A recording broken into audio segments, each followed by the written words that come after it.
বন্ধুরা, শুভ বিবাহ ধারাবাহিকের আজকের এপিসোডে দেখানো হয়েছে ইমনের গাড়ি সুধাকে ধাক্কা মেরে ওখান থেকে চলে যায়। আর ইমন তো মনে মনে খুব খুশি। সুধা নামের কাঁটা তার জীবন থেকে চিরকালের জন্য সরে গেছে। আর এদিকে দেখা যায় সুধা রাস্তার একধারে পড়ে আছে। সুধা আস্তে আস্তে নিজের জ্ঞান হারিয়ে ফেলছে।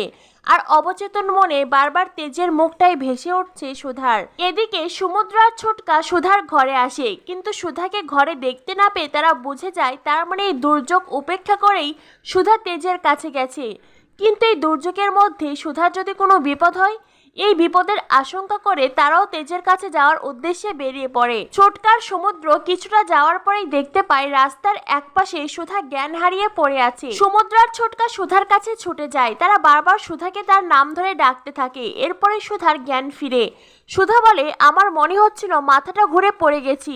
এদিকে দেখা যায় অভিজিৎ তেজকে বলে ফ্যাক্টরিতে পানি ঢুকে গেছে। তেজ মনে মনে ভাবতে থাকে, তার মানে সব কিছু নষ্ট হয়ে যাবে।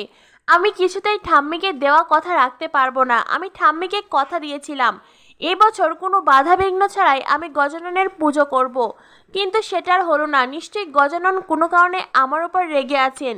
তখনই সেখানে সুধা আসে। সুধা এসে বলে, মিস্টার বসু মল্লিক, আপনার কি হয়েছে? আপনাকে কেমন বিধ্বস্ত দেখাচ্ছে কেন? আর আপনি এইভাবে এখানে দাঁড়িয়ে আছেন কেন? আর ফ্যাক্টরিতে অন্য কাউকে দেখছি না, পুজোর আয়োজনও তো দেখছি না।